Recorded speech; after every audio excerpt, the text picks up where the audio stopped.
விஜய்க்கு கடகராசி இப்போதைக்கு அவருக்கு 12ஆம் இடத்தில் குருவுடைய சஞ்சாரம், அது வக்ர குரு ஓடிட்டு இருக்கு. 12ஆம் இடம்ன்றது சிறைவாசம் வரைக்கும் கொண்டு போய் விட்டுரும். நான் திரும்பவும் அடிச்சு சொல்றேன், 2030 விஜய் சிங்கம் சிங்களா கோட்டையை பிடிக்கும். ஆனா இப்போ பிடிக்குமான்னு கேட்டா கூட்டணி வச்சாதான் கொஞ்சமாவது டெபாசிட் வாங்க முடியும். இப்பயும் எனக்கு தெரிஞ்ச அவர் மேல எந்த கேஸும் இல்லை. ஆனா விசாரணைன்ற பேர்லயே அவருக்கான சில சங்கடங்களை அவர் சந்தித்துக் கொண்டிருக்கிறார். ஒரு மனுஷனை எவ்வளவுதாண்டா நீங்க அடிப்பீங்க அப்படின்ற மாதிரிதான் எல்லாருடைய பார்வையும். அண்ணாமலை அண்ணாவுக்குமே அவரும் கடகராசி தான். அவர் ஐபிஎஸ் வேலையை விட்டுட்டு இப்போ வந்தாரு. விஜய் சினிமா விட்டு இப்போ இங்க வந்திருக்காரு. அப்ப கடகத்துல எந்த ஒரு பிளானட் அமைஞ்சாலும் சரி, இல்ல கடக ராசியாக இருந்தாலும் சரி, அவர்கள் ஊருக்கு தான் பயன்படுவார்கள், தனக்கு பயன்பட மாட்டாங்க. நீங்க என்னதான் 4 பேரோட சேர்ந்து கூட்டணி அமைச்சு ஏடிஎம்கே வலுவாக இருந்தாலும், என்னதான் டிஎம்கே இங்க வலுவாக இருந்தாலும், என்னதான் இந்த பக்கம் டிவிகே வலுவாக இருந்தாலும், தனிப்பட்ட ஒருத்தருக்கு ஒரு இவ்வளவு தொகுதி வரப்போகுது அப்படின்ற மாதிரி இருக்கிறதுக்கு வாய்ப்பு இல்லை. நம்மளுக்கு வேணா அது விஜயா இருக்கலாம், நம்மளுக்கு வேணா ஸ்டாலினா இருக்கலாம், நம்மளுக்கு வேணா அது எடப்பாடி ஐயாவா இருக்கலாம், நம்மளுக்கு வேணா உதயநிதி அண்ணாவா இருக்கலாம். ஆனா கிரகத்திற்கு யார் வரணும் அவன் தீர்மானம் பண்றானோ அவன் தான் வருவான். விஜய்க்கு கடகராசி, ஒரு கடகராசியா இருக்காரு. நான் பொதுப்படையா அவருடைய ஜாதகத்தை சொல்ல விரும்பல, நான் நார்மலா சொல்றேன். நம்ம ராசி பலன் மட்டும் வச்சோன்னா இப்போதைக்கு அவருக்கு 12ஆம் இடத்தில் குருவுடைய சஞ்சாரம், அது வக்ர குரு ஓடிட்டு இருக்கு. அதுக்கப்புறம் ஒரு காரணம் இருக்கிறதுக்கான வாய்ப்புகள் இருக்கு. 12ஆம் இடம்ன்றது சிறைவாசம் வரைக்கும் கொண்டு போய் விட்டுரும். 12ஆம் இடம்ன்றது நான் இது நிறைய இது ஃபேவரா போகாதா அவருக்கு? இது எப்படி ஃபேவரா போகும் நீங்க எதிர்பார்க்குறீங்கன்னு எனக்கு தெரியல. இது ஃபேவரா போகுமா போகாதான்றது நான் திரும்பவும் சொல்றேன். உங்களுடைய ஜனன காலத்துல அவருக்கான தசா புத்தின்னு ஒண்ணு இருக்கு. நான் திரும்பவும் அடிச்சு சொல்றேன், 2030 விஜய் சிங்கம் சிங்களா கோட்டையை பிடிக்கும். ஆனா இப்போ பிடிக்குமான்னு கேட்டா கூட்டணி வச்சாதான் கொஞ்சமாவது டெபாசிட் வாங்க முடியும். 2030 ஒரு மிகப்பெரிய மறுக்க முடியாத ஒரு ஆளுமையாக அமருவார். ஏன்னா விஜய் இன்னைக்கு ஓட்டு இதோட போட போறாரா? கிடையாது. இப்ப அரசியலுக்குள்ள எந்த ஒரு அரசியல் கட்சியா இருந்தாலும் இன்னைக்கு இந்த இதோட எலெக்ஷன் பார்த்துட்டு பாய் சொல்லிட்டு போகக்கூடிய படம் இல்லை இது. இது ஒரு வாழ்வியல் தொடரக்கூடிய ஒரு விஷயம்ன்ற போது இந்த விளையாட்டு அடுத்த தடவை கண்டிப்பா விஜய் ஜெயிக்க தான் போறாரு. ஆனா இந்த தடவை அதை ஜெயிக்கிறதுக்காக ஒரு ஸ்ட்ராங்கா நிக்க வைக்கிறது தான் பெரிய சவால். தனியாக விஜய் இன்னொரு கூட்டணியோட சேர்ந்தார் என்றால் அவர் ஜெயிக்கிறதுக்கான வாய்ப்புகளை அது உருவாக்கி கொடுக்கும். நான் ஏற்கனவே ஒரு விஷயம் சொல்லியிருந்தேன், விஜய் முதல்ல எலெக்ஷன் நிற்பாரான்னு பார்ப்போம். அதுக்கு நிறைய பேர் கோவம்லாம் பட்டீங்க. நான் சொன்னது அந்த நேரத்திற்கான ஒரு தன்மை.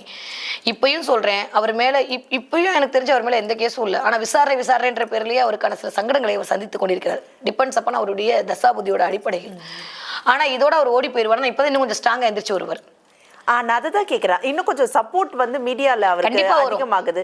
ஏன்னா ஒரு பக்கம் தடைகள் ஏற்படுத்தி ஜனநாயகன் படம் ரிலீஸ் ஆகும்போது நான் ஒரு ஃபேனா ஒரு ஆளுமையா வெளியில இருந்து தனியா பாக்குறேன், ஜோசியரா இல்லாம. ஏன் வரல? ஆமா, ஏன் வரல? அப்போ அவங்க பிளாக் பண்ணது தெரியல.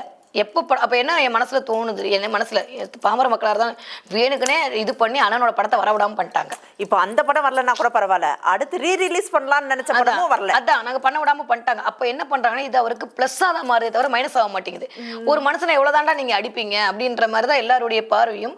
இது ஒரு மாதிரி என்ன சொல்லுவாங்க, இதுதான் நீச்ச பங்க ராஜயோகம் பாங்க. நான் திரும்ப அதான் சொல்றேன், ஜோதிடமாவே போறேன், நான் எதுவும் விமர்சனத்துக்கு பண்ணல. மோடிக்கு இந்த அமைப்பு இருந்தது. நான் நிறைய தடவை சொல்லியிருக்கேன், மோடியோட அமைப்புல ஒரு பாதி அமைப்பு விஜய்க்கு இருக்கு. விஜயுடைய ஜாதகமே நீச்ச பங்க ராஜயோகத்துல இருக்காரு.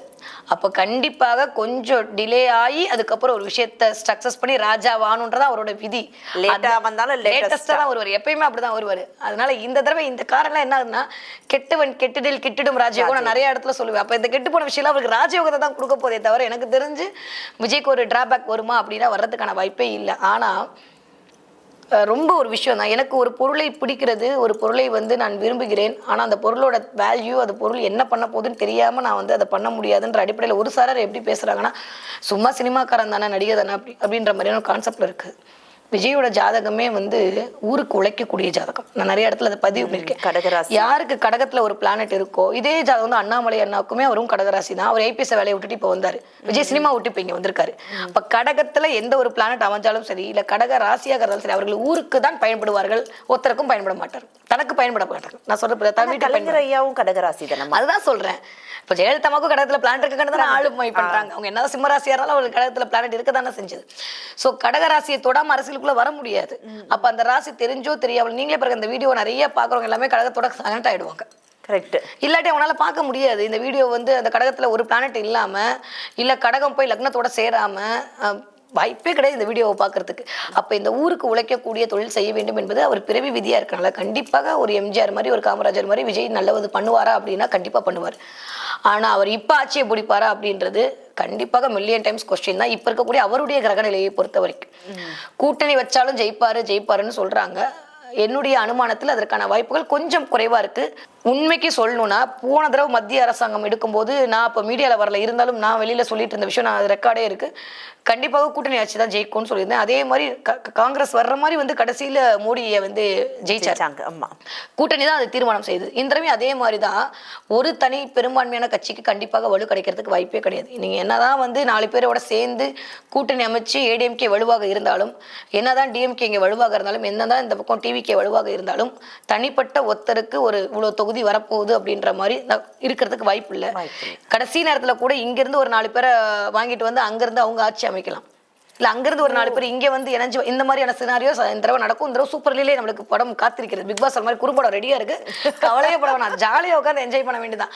ஏன்னா திசையில இப்ப இருக்கக்கூடிய நிலையில குரு வக்கரமா இருக்கனால எல்லாரோட மென்டாலிட்டியுமே கொஞ்சம் நிலையில்லாத தன்மையா இருக்கு. நான் என்னதான் இப்போ உட்காந்து இங்க பேசுறாலும் குரு வக்கர நிவர்த்தி ஆனாதான் நம்மளால வந்து, நீங்க சொன்னீங்க பாத்தீங்களா, அங்க போடும்போது மனசு மாறிடும். ஆமா, அந்த வேலையெல்லாம் குரு செவ்வனே பண்ணுவார். அதனால இப்போ நீங்க அரசியல் மேடையில பேசக்கூடிய ஆளுமைகளே பாருங்களேன், பொறுமையா இருந்து நான் கூட்டணி வைப்பேன்னு சொல்றாங்களே தவிர நான் கூட்டணி பத்தி உடனே பேச முடியாது. ஏன்னா நான் தப்பா எடுத்துக்காதீங்க, அந்த காலத்துல இருந்து இந்த காலத்து வரைக்கும் மன்னர்கள், நீங்க ஆத்திகமா இருந்தாலும் சரி நாத்திகமா இருந்தாலும் சரி, எந்த ஜோசியக்காரங்கள் எல்லாம் இருக்கிறது இல்லை. இதுதான் வந்து ரியாலிட்டி. அப்ப கற்று தேர்ந்த ஜோதிடர்கள்லாம் கூட இருக்கும்போது கண்டிப்பாக அவங்க வந்து அமைதியா இருங்க சொல்லத்தானே செய்வாங்க. கத்துக்குட்டி நானே சொல்லும் போது கற்று தேர்ந்த ஜோசியர்கள் சொல்ல மாட்டாங்களா? கண்டிப்பா சொல்லுவாங்க. அப்ப அதற்கான வாய்ப்புகள் இருக்கும். ஆனா ஏடிஎம்கே வருவதற்கான வாய்ப்புகள் இப்ப பார்க்கக்கூடிய இந்த பிரசனத்துல அதிகமா தெரியுது. ஆட்சி மீண்டும் தொடர்றதுக்கான வாய்ப்புகள் தான் இருக்கிறது. வந்த ஆட்சி தான் மீண்டும் தொடர்றதுக்கான வாய்ப்புகள் இருக்கு. ஆனா பயங்கர டஃப் நடக்கும். ஒரு 2 சீட்டு 3 இடம்ன்ற இடத்துல தான் ஒரு அமைப்பே போகுமே தவிர பெருசா போறதுக்கான வாய்ப்பு இல்லை. ஒருவேளை எடப்பாடி ஐயாவோட ஜாதகம் கோடியில ஒரு ஜாதகம், நான் ஆல்ரெடி சொல்லிட்டே இருந்திருக்கேன். அதுவும் இப்போ அன்புமணி அண்ணா போய் சேர்ந்து அவருடைய ஜாதக அமைப்புன்றது இன்னும் கொஞ்சம் பிளஸ் இருக்குது அந்த இடத்த. எப்பவுமே நான் எங்க இருக்கேன்ற தாண்டி என் கூட யார் இருக்காங்கன்றது இன்னும் கொஞ்சம் ரொம்ப ஆளுமையை காட்டும். இன்னொருத்தர் சேர்றதுக்கான வாய்ப்புகள் பெருகி வந்துரும். எனக்கு தெரிஞ்சு ஒரு பெரிய தவிர்க்க முடியாத ஒரு ஆளுமையாக எடப்பாடி ஐயா வந்து நிப்பார். அதற்கான வாய்ப்புகளை அவருக்கு அந்த கிரகம் அவருக்கு கொடுக்கும். ஏன்னா அவரோட பிளான் சூப்பரா இருக்கு. கன்னிராசிக்காரங்களுக்கு இப்போ 10ல குரு இருந்தாலுமே அது ஆல்மோஸ்ட் 9 இண்டிகேட் பண்ணிட்டு இருந்தாலும் ஜூன் மாசத்துக்கு அப்புறம் 11ஆம் இடத்துல குரு, நான் வந்து அவர் கன்னிராசியை சேர்ந்தவராக 11ஆம் இடத்துல லாபஸ்தானத்துல குரு அமையும் போது வேற என்ன வேணும்? கேட்டது கேட்காது கேட்டுட்டு இருக்கிறது எல்லாத்தையும் இந்தான்னு வச்சுக்கொண்டு கொடுத்துட்டு இருக்கோம். ஆஃப்டர் ஜூனுக்கு மேல வாய்ப்புகள் இருக்கிற பட்சத்தில் கண்டிப்பாக ஏடிஎம்கேயோட ஒரு ஆளுமை வரும். அதுக்கு முன்னாடி இப்ப இருக்கிற ஆட்சி தொடர்வதற்கான வாய்ப்புகளை பிரபஞ்சம் உருவாக்கி கொடுக்கும். நீங்க சொல்ற மாதிரி நம்ம இங்க சண்டை போட்டுட்டு இருக்கலாம், ஆனா யாரு வரணும்னு அவன் முடிவு பண்ணிருக்கா.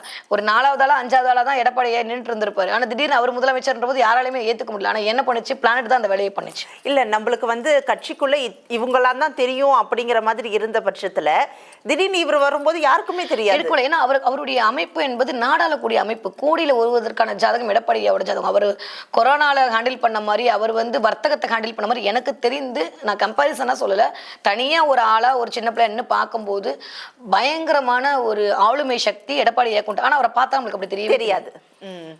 அதே மாதிரிதான் இப்ப இவ்வளவு பிரச்சனையும் இதுக்கப்புறம் ஒரு கட்சியை தூக்கிட்டு கொண்டு போய் நிப்பாட்டணும்ன்ற பொறுப்புல இருக்கக்கூடிய ஸ்டாலின் ஐயாக்கும் அதுக்கு தகுந்த மாதிரியான எவ்வளவு உடல்நிலை பிரச்சனை எல்லாம் தாண்டி ஒரு தக்க வச்சுக்கணும்னு அவர் போராடுற விஷயம் இன்னுமே சூப்பர். இதெல்லாம் நான் புதுசா ஏதோ பண்ண போறேன்னு சொல்லிட்டு வரக்கூடிய விஜயோடைய அதிர்வு அப்படின்றது சொல்லவே முடியல. இங்க வந்தாலும் இங்க அதிருது.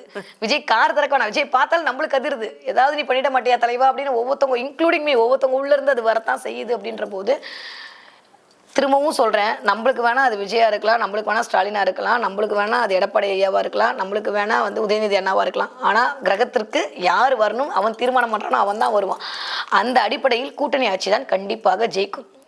அப்படி பார்த்தா எல்லாரும் கூட்டணி தான் வச்சிட்டு இருக்காங்க. நீங்க என்ன கேள்வி எல்லாம் கேட்க கூடாது. ஆனா ஏடிஎம்கேயோட வலு இப்ப ரொம்ப அதிகமாகத்தான் இருக்கு. ஏன்னா எதிர்பாராதது நம்மளுக்கு நடக்கும் அப்படிங்கிறது தான் இந்த 2026 நம்மளுக்கு சொல்லிட்டே இருக்கு. நான் ஆரம்பிக்கும் போது அதான் சொன்னேன், எதிர்பாராத நிகழ்வுகள் நடக்கும். 11ஆம் இடத்துல உட்கார்ந்து இருக்கிறது, 12ஆம் இடத்துல போய் சனி காலபுருஷனுக்கு உட்கார்ந்து இருக்கிறதுலாம் திடீர் திடுப்புகளும் திடீர்னு எதிர்வுகளையும் நிறைய சேதங்களையும் கொடுக்கக்கூடிய அமைப்பாகத்தான் இருக்கு. அப்படின்ற பட்சத்துல இருக்கும்.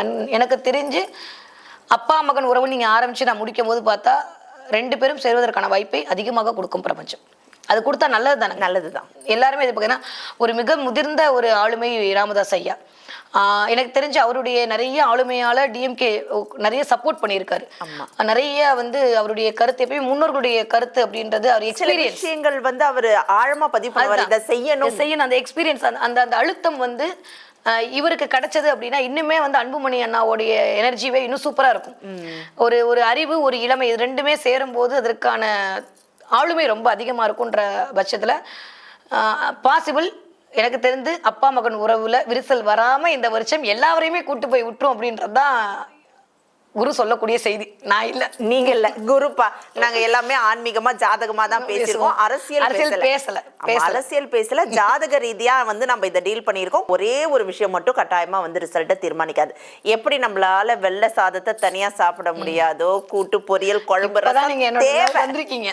ஆமா, எல்லாமே தேவை. அப்படிதான் இந்த டேட்ஸ், அந்த கூட்டணி, நம்ம மனநிலை, வாக்களிக்க போறோம்ல, நம்ம மனநிலை எல்லாம் சேர்ந்துதான் முடிவு பண்ண போகுது. ஸோ பொறுத்திருந்து பார்க்கலாம். இப்போதைக்கு கணிப்புகள் இதுதான். கணிப்புகள் ஜெயிச்சதுன்னா நாங்க வந்து எங்க சேனல்ல போட்டுக்கிட்டே இருப்போம். நாங்க முன்னாடி சொன்னோம்பா அப்படின்னு சொல்லிட்டு போட்டுக்கிட்டே இருப்போம். சரி, உங்களுக்கு இதுல சந்தேகம் கட்டாயமா வந்திருக்கும். நீங்க இதை எப்படி இங்க கெஸ் பண்ணீங்க, இதை எப்படி அங்க கெஸ் பண்ணீங்க அப்படின்னு சொல்லிட்டு சந்தேகத்தெல்லாம் மனசுக்குள்ளே வச்சுக்காதீங்க. கமெண்ட் செக்ஷன்ல வந்து கொட்டி தீர்த்துருங்க. அதுக்கான விளக்கங்களை தரதுக்கு நம்மளுடைய ஜோதிடர்கள் ரெடியா இருக்கிறாங்க. ஸோ இந்த நிகழ்ச்சியின் மூலமா ஒரு பொது நலன் கருதி நாங்க வந்து ஒரு கருத்து கணிப்பை ஜாதக ரீதியா வந்து பார்த்திருக்கோம். கட்டாயமா உங்களுக்கு இதுல நல்ல விஷயங்கள் கிடைச்சிருக்கோம் நாங்க நம்புறோம். சில விஷயங்கள் மேம் கட்டாயமா வந்து ஒரு என்ன சொல்றது, ஒரு ஹாட் டாபிக் எடுக்கும்போதோ இல்லை கொஞ்சம் சென்சிட்டிவான டாபிக் எடுக்கும்போதோ ஹேண்டில் பண்றது அப்படிங்கிறது நிஜமாலுமே கஷ்டமான ஒரு விஷயம் தான்.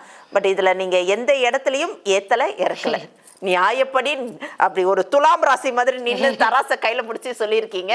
ஸோ எல்லாருமே வந்து பார்த்தவங்க அவங்கவுங்க மனசளவுல திருப்தி அடைஞ்சிருப்பாங்க நான் நம்புறேன். எப்பவும் போல நேயர்கள் சார்பாக ரொம்ப நன்றி. ரொம்ப நன்றி.